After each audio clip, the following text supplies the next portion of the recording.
رب اشرح لي صدري ويسر لي أمري واحلل عقدة من لساني يفقهوا قولي. Assalamu alaikum wa rahmatullahi wa barakatuhu. My dear listeners, as our journey continues of the life of the women around the Prophet sallallahu alaihi wasallam, our journey will of course be incomplete if we do not mention the women or the ladies raised by the Prophet sallallahu alaihi wasallam himself, and they are his beloved daughters. So today we are doing the life journey of Hazrat Zaynab Bint Muhammad, may Allah be pleased with her. And while not much of the biographical details are known about her life, because the first of the three daughters passed away while the Prophet ﷺ was alive, and only Hazrat Fatima stayed after his death, the story of Hazrat Zaynab brings a unique dimension to some of the complications of becoming early Muslims. So it's reported that Hazrat Zaynab was married to a very noble, good man of the Quraysh, and his name was Abul As, and his mother was Hala bint Khuwailid, who was the sister of Hazrat Khadija. So in this way it was a cousin marriage, and the mother-in-law of Hazrat Zaynab was her own Khala. So this man, Abul As, was a very caring, good husband to Hazrat Zaynab, and he was also a very noble man, not a man like we know of Abu Jahl or Abu Lahab. So when the prophethood is declared, Abul As was not in Makkah, and when he came back, he got to know that Hazrat Zaynab has accepted Islam and that his father-in-law has been declared a prophet. And also there were two of the other daughters of Prophet Muhammad, Kulsum and Ruqayya, who were at that time they had their nikah done to two sons of Abu Lahab. And after the Prophet ﷺ declared himself as a prophet, Abu Lahab forced his two sons to divorce those two daughters. The Rukhsati had not taken place by then. So it was reported that Abul As was also under immense pressure to divorce Hazrat Zaynab on the fact that her father had declared himself to be a prophet, and that Hazrat Zaynab had accepted Islam. But Abul As, being a noble, good man, does not do that. But his tribal nature of his family does not let him accept Islam as well. So they continue to live in this awkward situation in which Hazrat Zaynab is a believer and Abul As is still a mushrik. But the tricky situation comes when the migration takes place. So the Prophet ﷺ gets the revelation from Allah to migrate to Medina, and now Hazrat Zaynab is in a fix that she does not know that she has to stay in Makkah or she goes to Medina. So the Prophet ﷺ lets her stay in Makkah on the ground that Abul As is a nice man, he's supportive, and he's letting Hazrat Zaynab be a believer. But it's also, of course, a painful situation for the Prophet ﷺ himself, leaving his homeland and then leaving his daughter also.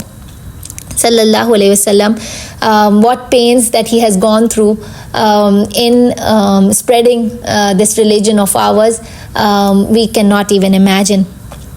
Another tricky situation comes up when there is the Battle of Badr happens, and Abul As then comes from the side of the mushrik, and being daughters, we can't even imagine the pain of Hazrat Zaynab, that her husband has to now go and fight her father. So another uncle of the Prophet ﷺ, Abbas, may Allah be pleased with him, who had not accepted Islam by then, reports that that they went to Badr from the side of the mushriks, but they were not really fighting against the Muslims, and he reports for himself that they just waited to be taken as captives. And probably we can assume the same for Abul As, that they really did not raise the swords, but they just were taken as captives. So Abul As was then taken as a captive, and again there's a painful situation for the Prophet ﷺ, that now it's his son-in-law who has been brought as a captive from the mushrikeen. So it was a norm in those days that if you want to release the captive, there's a ransom sent by the family of the captive. So Hazrat Zaynab, when she gets to know that her husband has been taken as a captive, she sends her necklace as a ransom. And that was the same necklace that Hazrat Khadija, her beloved mother, had given her as a wedding gift. So when the Prophet ﷺ sees that necklace, all those memories of his wife, Hazrat Khadija, come, and he starts to cry. And he cries so much, and he asks his companions, because he does not want to give favoritism to his family too. So he asks his companions that if it's okay to let the necklace go back to Hazrat Zaynab and let Abul As be free. But he sets a term that Abul As has to go back to Makkah and send Hazrat Zaynab back to Medina. So being an honorable, good man and being treated nicely, and there are lots of stories of the prisoners being treated nicely in Badr, that Abul As went back to Makkah and he fulfilled his promise and he sent Hazrat Zaynab to Medina. So there's another story of pain, that Hazrat Zaynab reaches Medina. Now she has been united with her father, but now she's separated from her husband. She continues to raise her kids under the shadow of her father, but she chooses not to marry again, on the hope that one day her husband will return. So what happens is that there are some caravans that pass through Medina, and the Muslims in Medina intercept those caravans just to show the Quraysh that they are not weak. So one of those caravans was intercepted, and Abul As was again in those caravans, and he was taken as a captive. So yet again he reaches Medina as a captive, and then Hazrat Zaynab announces that he's under my protection, and she asks Abul As again to accept Islam. But this time Abul As tells Hazrat Zaynab that he cannot do that, because he thinks that the people of he had some money that he had taken from the people of Makkah, because he used to be a trader. So he says that if I do that, the people of Makkah will think that I have escaped with their money, and that is the reason that I want to accept Islam. So we see in him a similar example to the Prophet ﷺ, that he was known as the Sadiq and Amin, and he returned all those amanas of his enemies before migrating from Makkah to Medina. So similarly, it's his son-in-law, so he does the same. He goes back to Makkah, he returns all the amanas, he asks the people that, do I owe you now anything? And they say, no, you don't owe us anything. And he says his Shahada, accepts Islam, and comes back to Medina. Now that Hazrat Zaynab has got finally that day that she's united with her husband, she has her father nearby, she is raising her kids. But it's said that Hazrat Zaynab was not able to live much longer after this reunion took place.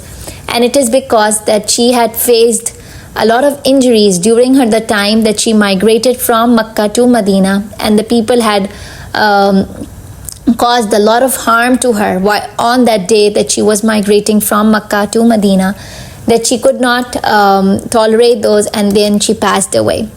So it's said that Abul As was very sad when she passed away, and we can all imagine the pain of the Prophet ﷺ himself, that it was his eldest daughter, and he puts her in the grave himself, and then he cries standing there. And we all face losses in our lives, but if we might have faced one or two of the losses, but all these losses that one can imagine, the Prophet ﷺ faced all of them. When he was born, he didn't have a father, then he lost his mother, didn't have any siblings, he lost his wives, he lost his kids. So we can't even imagine the pain he went through. Also, in the life of Hazrat Zaynab, we find that we imagine her life in Makkah when the Prophet ﷺ would have migrated. Her staying in Makkah with a husband who is not a Muslim yet, and facing all those difficulties all alone. Today also, at times, we are faced with such situations, probably in our schools, probably in countries where there is not much Muslims, or probably in places where, like we go in our universities, where we don't find much support from our friends in accepting, in in following the rules of Allah subhanahu wa ta'ala. So in such times when we see that there's not much support around us, the life of Hazrat Zaynab is an inspiration for all of us, because she stayed steadfast in her religion. She stayed steadfast till the time that she finally migrated to Medina, but then she stayed steadfast there, and finally she had the reunion with her husband. Not much of the narrations and all from her life, because as I mentioned that she passed away during the Prophet ﷺ's life, but of course the strength of her character, how steadfast she was in her iman despite being tested, despite having no support, is a source of inspiration for all of us.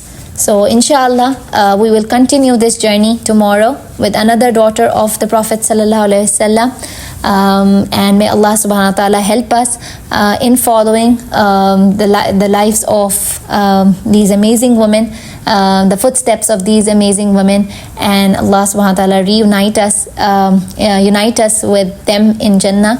Subhanakallahumma wa bihamdika ashhadu an la ilaha illa anta nastaghfiruka wa natubu ilaik. Assalamu alaikum wa rahmatullahi wa barakatuh.